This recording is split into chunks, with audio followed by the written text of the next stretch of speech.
So KD over the last 5 weeks, as you know, I'm a huge Kevin Durant fan. Not my favorite non-Celtic. Steph Curry is, although my feelings are hurt by the pain that Steph Curry inflicted on the Boston franchise and the way I feel like he owns the whatever the new Boston Garden is called until we have to beat him there. But right now he's at least everyone's paying rent to him. I love KD as a player. I've always rooted for him. I think he's had a really tough life, which I don't think gets factored in enough sometimes with some of these guys. I think he had a really rough childhood. I think he's overcome a lot of obstacles, and I think that has to be weighed in. Like I'm just really impressed by the person that he's turned into, and I really like him. Nobody defended him over the last 5 weeks. Now you could say, well, why would anybody defend him? This guy, he created his situation in Brooklyn. This is his fault. It made me wonder, what does the defense of Kevin Durant look like? It's flimsy, but it's there. All right. Well, I have it for you. So I'm going to lay this out. Again, this is an exercise. This is almost like this isn't how you actually feel, Bill. No, this is an exercise. Okay. This is a new segment I'm creating called Defense Attorney. So you're just putting it out there. Kevin Durant hires me as his defense attorney, and I have to get a media narrative out there to make people kind of rethink how they felt. Right? I'm now working for him. I'm on the payroll. Does that make us the prosecutors? What's happening here? Yeah, you're like the jury right now. You're I'm laying out this case. Yes, and you have to tell me if the case seems logical to you or not. All right. So there's 4 key moments in the Kevin Durant cycle. We're going to go through them one at a time. He gets blamed for all of these, but if you go through them one at a time, they're a little less flimsy than I think we realize. Number 1, he wanted to leave Oklahoma City in 2016.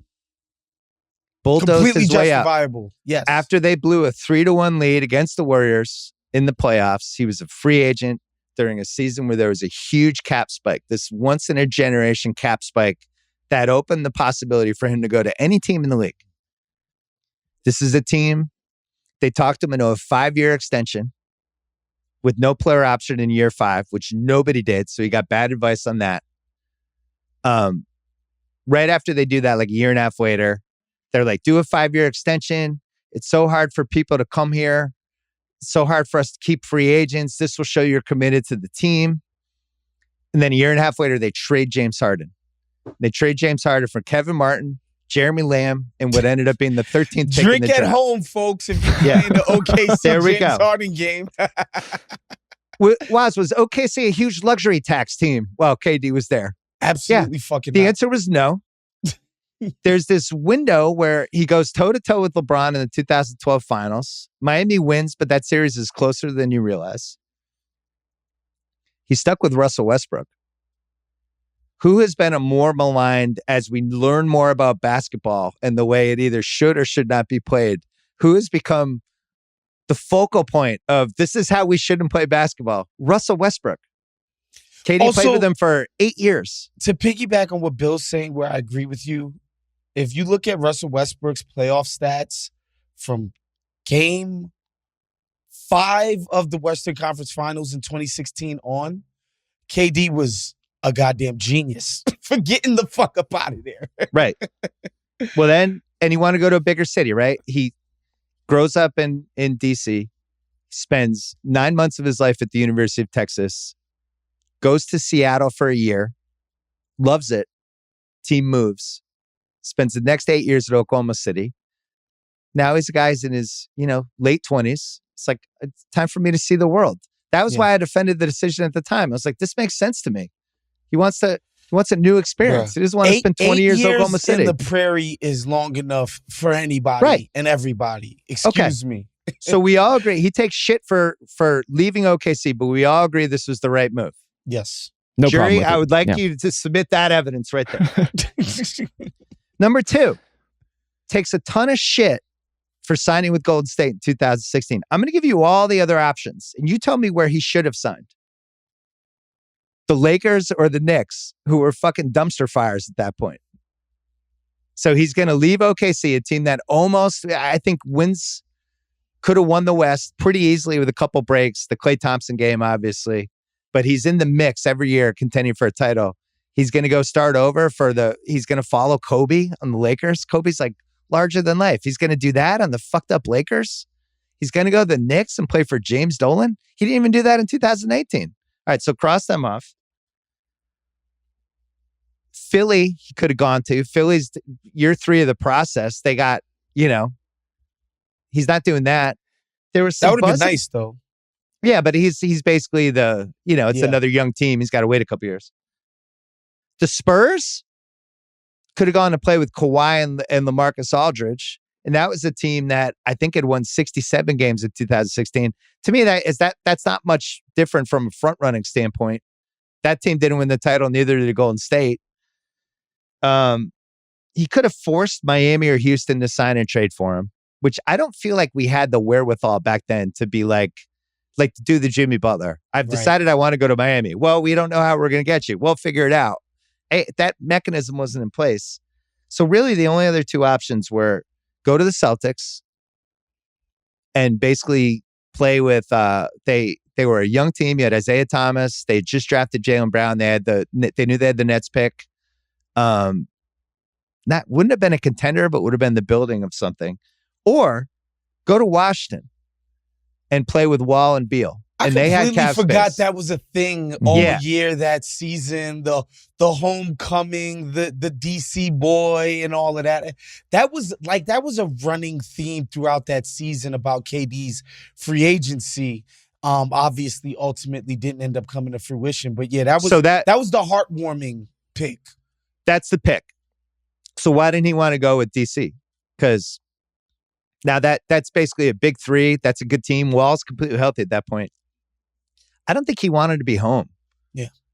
Most athletes don't like being a professional superstar in the place they grew up. There's so much baggage that comes with that. Mm-hmm. There's family members and extended family and friends. And I think he just wanted to go to a new place.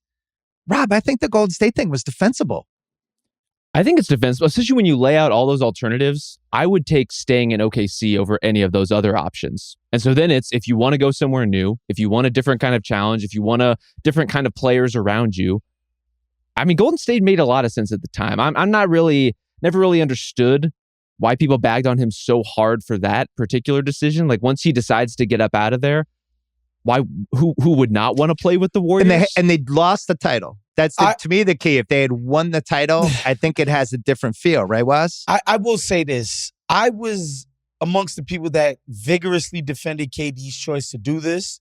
It was clearly the best basketball move at the time.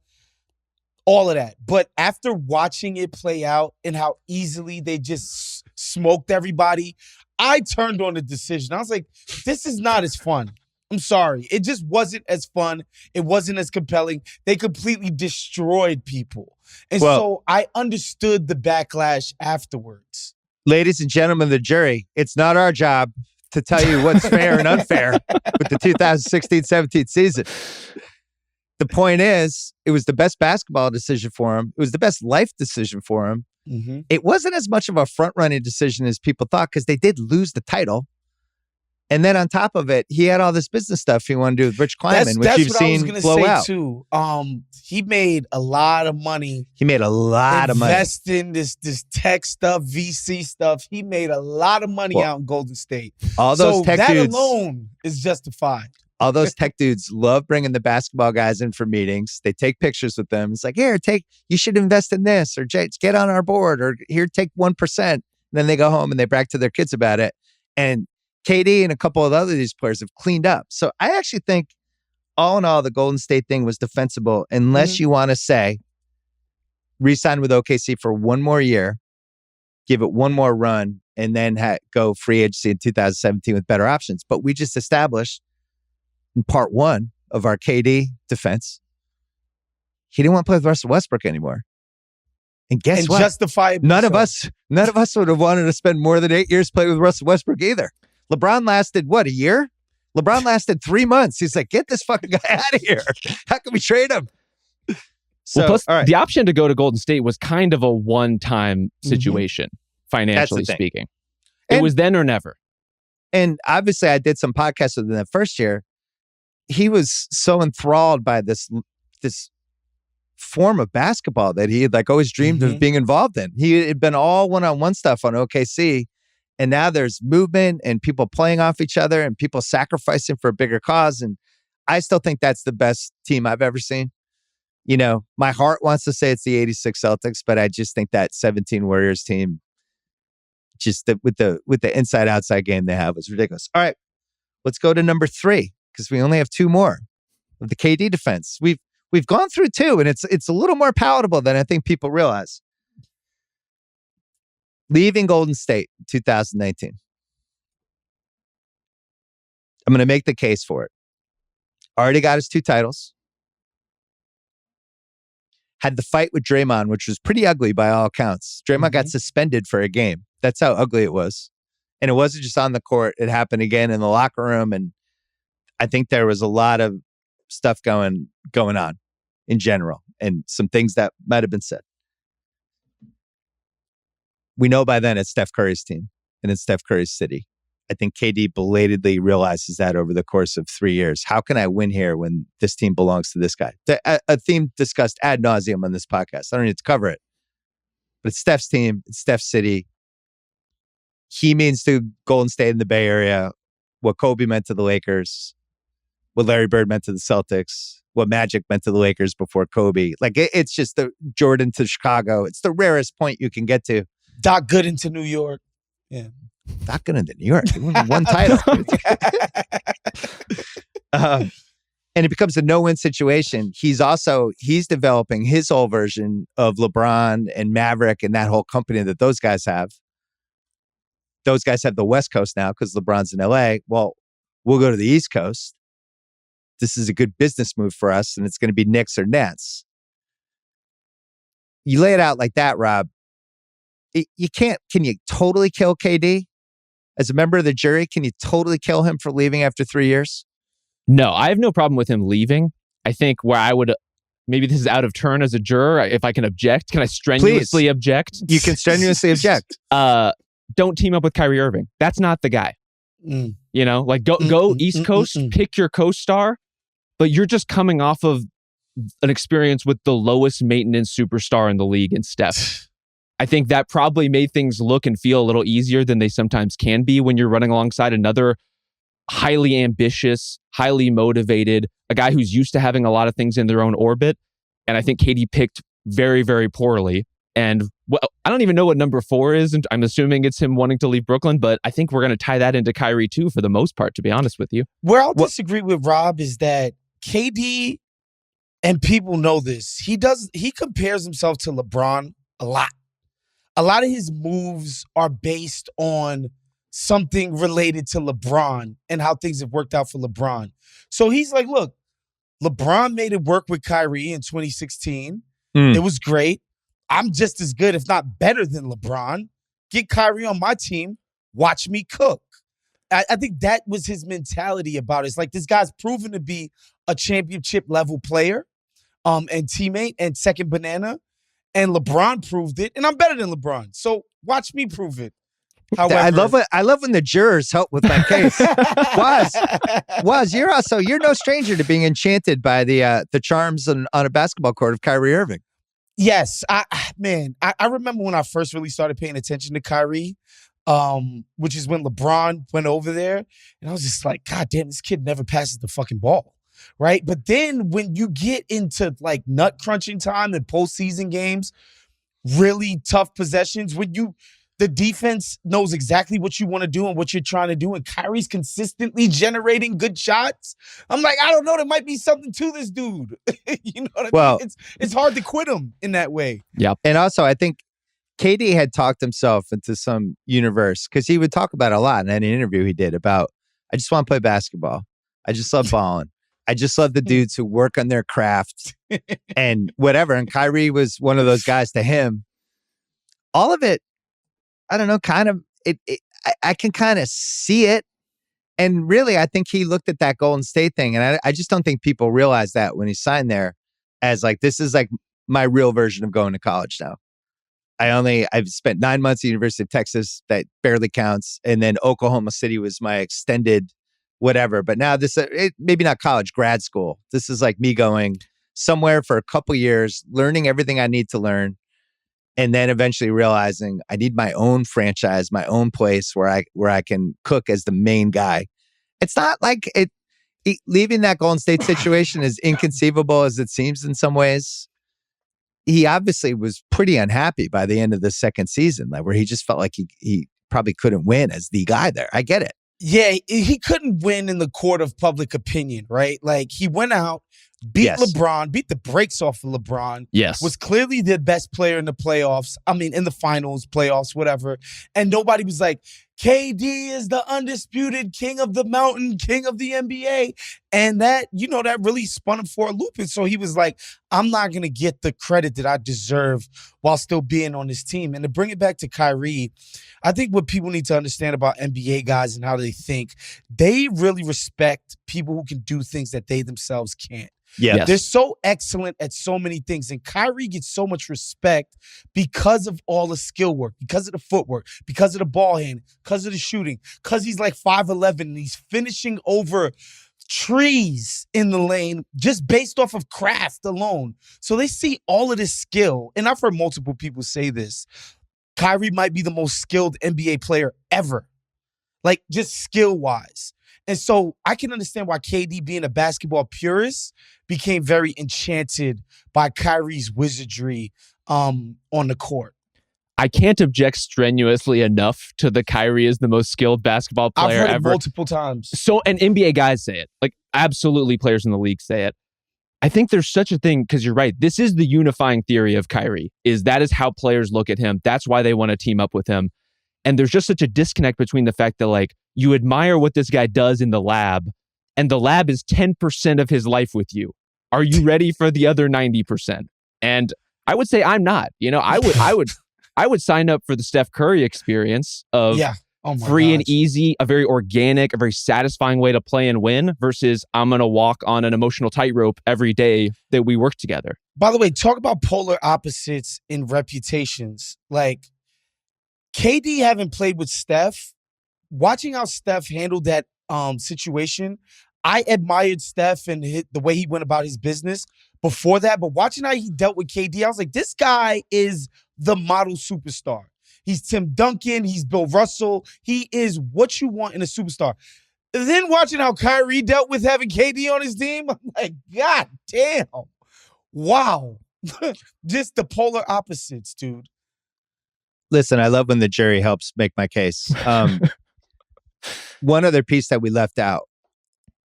He's, as you said, very competitive with LeBron. LeBron was doing all the same front running shit. He did it in Miami in 2010, which is why everybody got mad. And then in 2014, yes, he did it again. Yes. And it got spun as this I'm coming home Sports Illustrated cover. This is where I'm going to retire. It was all bullshit. He left 4 years later. He went to Cleveland, and I wrote this at the time, and I said it over and over again because it was the best basketball situation. Yeah, they had the Facts. most assets. It was the easiest for him to compete there. He knew Wade was going downhill. He knew they had no cap space at all to add to the team. They just gotten their ass kicked by the Spurs. And he knew, like, if I go there, that team's been drafted in the top 7 in the lottery forever. They have Kyrie. They can flip that Wiggins pick for Love, and I can win a title there. And that's why he went. So Durant knows all this stuff. And that's, that at least informs the Golden State situation a little bit. And then they think with Brooklyn, all right, we can build the same thing there with money. All right, Brooklyn's the last piece of this. And this is actually the most important because he's taken the most shit for this. And, as his defense attorney, it's a lot. This is the toughest part of the defense right here. Why did KD sour on Brooklyn? How do you sour in a situation you've created? What are the reasons? It's simple. He signed up to play with Kyrie. He does his extension last summer with the understanding that they're going to take care of Kyrie because that was the understanding. That's why I'm here. It's this Kyrie thing. And they went back on that. So he's like, y'all went back on your word. I'm done with you guys. That's the KD version of it. That's just morsel number one. Mm.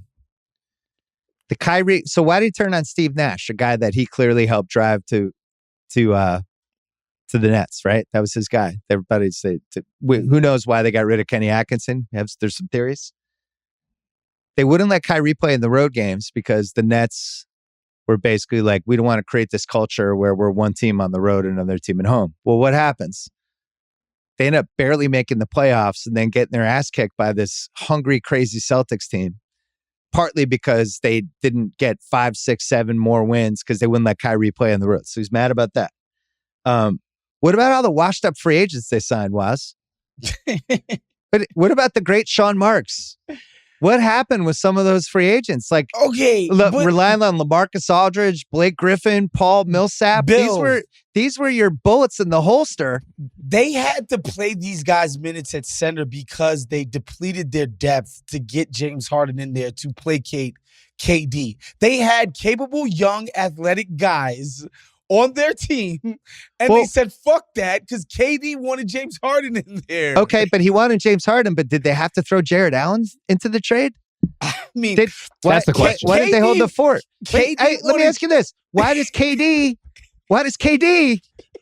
jury, why does KD have to trust the wisdom of Sean Marks? What did Sean Marks show him over the last couple years? That James Harden trade, he just kind of threw Jared Allen in there like he was a fresh set of tires. Bill, let's circle back on the Jared Allen thing.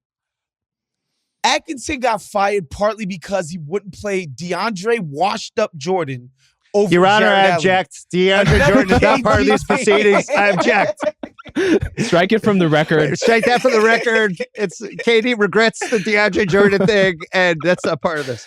All right, Kyrie extension you mentioned.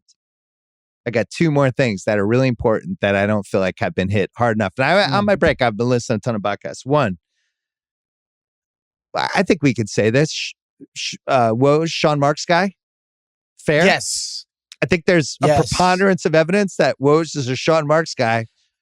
One of the reasons we know this is because what Ethan Sherwood-Strauss, that piece he wrote a couple weeks ago about how the KD trade demand happens, and it's not covered on ESPN for 6 hours till there's a second thing. So whatever. If you're KD and you feel like, all right, the most powerful NBA scoop reporter is pro Sean Marks and there's leaks or whatever, and it's like, am I on the defensive here? Can I trust my own organization when it seems like the best reporter that's out there has a better pipeline to the team I work for than my people? So there's some trust eroding there. And then the big one, the Ben Simmons trade. And this is the one. This is the fucking elephant in the room. And I can't believe people didn't see this more, right? So it's like James is unhappy, whatever. You have 2 options at that point. Keep him through the season and you have your best chance to win. Or can we spin him into an asset, right? Well, they figure out they're going to do the Ben Simmons trade. What are the 2 questions you want to find out with Ben Simmons? Is he healthy? Is he going to play? That's the Nets had 1 job. You had 1 job, Sean Marks. Is Ben Simmons healthy? Can Ben Simmons play? Well, what happens? They trade for Ben Simmons. Can't play. Whoa, his back's hurt? He's having back issues? No, he might be able to play. Oh, playoff series. I talked about this on my podcast. Game 1, my dad and I are watching Ben Simmons wearing this goofy outfit, kind of walking around like he's like a tourist that stumbled into the game. At halftime, he walks under the Nets basket and he just kind of starts casually rebounding for people for 30 seconds and then walks off into the corner. And you can see the Nets looking at each other like, what the fuck is going on with this guy? Who is this guy? And then they think he's going to come back. He doesn't. And I think that's the biggest thing with this KD, why he wants out of the Nets. He doesn't want to be attached to Ben Simmons. Yeah. They get rid of Kyrie. Ben Simmons is this quote unquote second best player on the team. Would you want to rely on Ben Simmons? Yeah, I think, man, you are hitting the nail on the head. It's the most under-discussed part of all of this. Under-discussed. It's the idea that the Nets would commit to Ben Simmons rather than Kyrie. Where it's like, say what you will, but like, even when Ben Simmons plays, last time we saw him, he was stinking up the joint. And the idea that you would commit to a guy who's demonstrated that he's scared to play basketball, period. He's demonstrated that. Left the chat. Like, did you see that Rick Bucher report? I mean, that's been debunked, though. Is it been debunked? It's been debunked. Officially debunked? I don't know about officially, but people have, like, in not so many words, come out and said that's not true. How whatever. That happened. How about What this? is true I is believe the story. It seemed realistic. What is true is that they thought he was playing in that game, and they didn't. They thought he was playing that whole day. Everybody went to the stadium, thought he was going to play, and he just wasn't there. So if you're KD, you're like, so wait a second. Yeah. You're going to trade Kyrie.